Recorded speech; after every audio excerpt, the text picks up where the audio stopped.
Hi, everybody. Welcome to our latest Civil War Bluejackets video.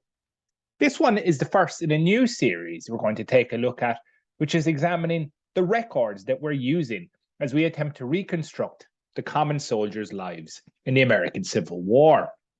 It's appropriate for us to start this series today, which is November the 11th, of course, Veterans Day in the United States, a day dedicated to honoring and remembering all those who have served in the United States military forces. Of course, our project is primarily looking at the muster rolls, those sheets that you're working on Zooniverse, which are describing the different details about sailors on board ships' crews during the Civil War. But one of our main aims is to try and link those records to other pre-existing digitized resources about Civil War sailors that you can find online. A really important one, and particularly appropriate for the day that's in it today, are the pension applications. These are preserved at the United States National Archives in Washington, D.C., but many of them have also been digitized. In fact, the vast majority of them. And for our brief look today at these pension files, we're going to look at one specific set. And here you can see on this page from the United States National Archives, they're called the case files of approved pension applications of veterans who served in the Army and Navy in the Civil War and the war with Spain. A bit of a long-winded title, but generally the naval version of these are called the Navy Survivors Certificates. And there's quite a lot of them. There's around 26,000 of these pensions that survive, given out between about 1861 right up to 1910. So not all of them are Civil War. They'll cover the post-war years right up to the war with Spain in the 1890s.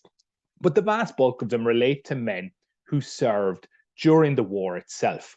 There are other sets of these that we look at in future videos. For example, the widow's certificates for men who had died either during the war or after the war and had left behind dependents. And also there's a really interesting group of applications that were denied. They were not approved. And we'll also take a look at them in due time. But first off, what about these survivor certificates? What can they tell us about these sailors? Well, for anyone who's been following things like our Bluejackets Discoveries blog posts at civilwarbluejackets.com or many of our blog posts, you will consistently see references to these pension files, and often they have an extraordinary degree of detail. As I was mentioning, they are available at the US National Archives. One of the ways we access them is through a site called Fold3, which is behind a paywall, but it is a handy site for military records, including the Navy Survivor Certificates. So for the day that's in it, I thought we'd have a look at one. This is a file I have not looked at before, so we'll just see what's in it. Picking a name at random out of all those thousands of veterans, we've gone for the surname Gilday. For any of you who are knowledgeable about the US Navy, the current Chief of Naval Operations is Admiral Michael Gilday. So this is an appropriate enough surname for us to be looking at on Veterans Day. This is an Irish-American surname, of course, so it'll be interesting to see if this relates to an Irish sailor. We can see that two James Gildays come up.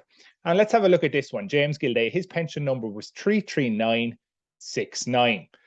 So we can zoom in here and we can see that there's a significant amount of pages. We'll just let it catch up here within this application. 88 pages, which is not an unusual number. Some of these files can have hundreds of pages of information, which help to chart sailors' post-war life. But let's just dive in straight away and see what sort of information we're coming across. We can see here on one of the cards within the file that it tells us that James Gilday was a coal heaver. It also lists a number of ships, for example, the Ohio, the Princeton, the Clyde, on which he served. We can see that he was issued his pension in 1904, so quite late. But there's an awful lot more we can tell about these files. And if we just randomly look through different sheets, we can set ourselves up as a nice window down the bottom here that will allow us to look at different pages. We can get more information. So again, here we have Navy Invalid Pension, James Gilday. It tells us where he lives, 173 Bunker Hill Street in Charlestown, Massachusetts, his service on the Ohio, the Connecticut, and a range of other vessels. It tells us that he enlisted in March 1864, so as the war was reaching its conclusion, and was discharged on the 27th of February 1865. So he would have been trying to prove that his service had led him to need a pension. And that's what a lot of these pensions have as their driving force, their effort to prove to the federal authorities that these men were entitled to a pension. So we can see here the declaration for pension that he's filled out in the state of Massachusetts, county of Suffolk, 28th of October, 1916. And it gives some of James's details, again, that he enlisted on the 1st of March, 1864 as a coal passer, the USS Ohio, USS Clyde, USS Princeton. It gives us some details about his physical description, that he was 5'10", had a light complexion, blue eyes, auburn hair. His occupation at the time is working in a grocery store. So we can tie this sort of information with the similar information we get about his life during the war to see, for example, how his occupation may have changed or not in the intervening period. We can see he was born on the 1st of October, 1846, in Charlestown, Massachusetts. Now, I would put a fair shake that he is an Irish American. Perhaps his parents were Irish, perhaps pre-famine immigrants, but certainly he has some Irish ancestry, but born and raised in the state of Massachusetts.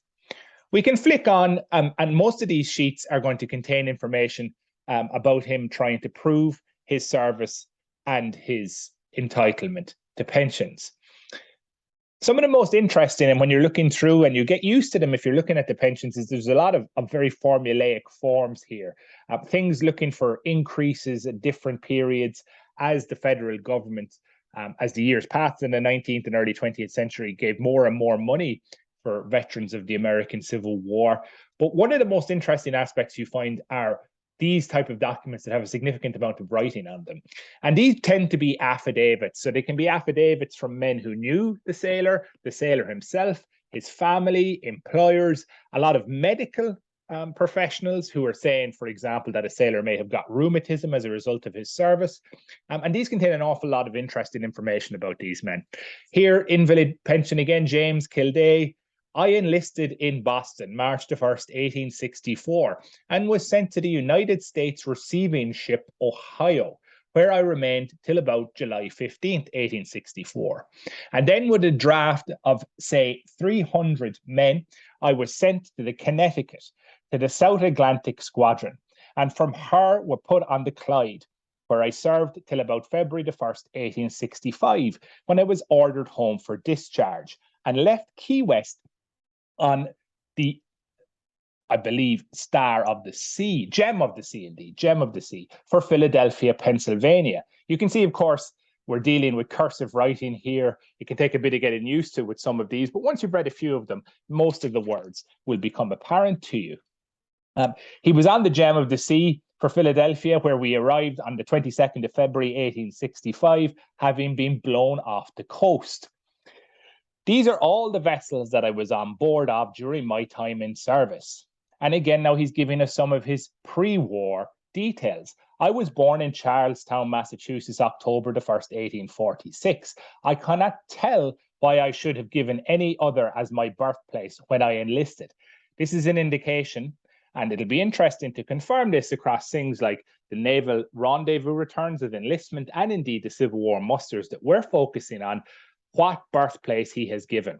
It's quite common, for example, to see men who perhaps may have been born in Ireland give incorrect birthplaces when they join the Navy and say they were born in the United States. This is something we come across an awful lot.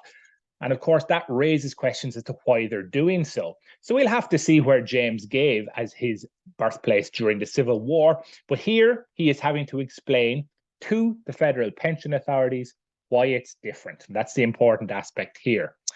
Or if I did what it was, except that my parents did not wish me to enlist, and I gave my age 2 years older than I really was, and I might have given another birthplace. If I did, it was solely to prevent them from finding me. Okay, so really interesting detail about what he's saying. Whether it's true or not, of course, is something that would have to be verified, but this is his version of how he came to enlist. So it's giving us this context of this man's life. So our work on the musters and in things like the naval rendezvous enlistments are giving us the snapshot of their service, but things like the pension files can fill out that story for their pre-war and their post-war lives. You can imagine how incredibly powerful this can be for men such as African Americans who had been enduring enslavement prior to their enlistment in the Navy and escaped enslavement in order to join up with the Bluejackets. In many of those files, we get descriptions of their lives in places like plantations, and they discuss where they came from and their pre-war and immediate pre-service lives, as well as telling us what they did in the years and decades after the Civil War had ended and emancipation had been confirmed. So this is just a very brief look at some of these pension files to give you a glimpse of the power of just this completely random. This is the first time I've looked at this file. It's the first time I've read this page. It gives you a really powerful indication of what can be gleaned from them. Often there's an awful lot of information about men's origins and where they come from and their families. Here we see the certification of his pension. James Gilday, who was a coal heaver, worked in the engine room of the USS Clyde, 1916, and the increase in 1921.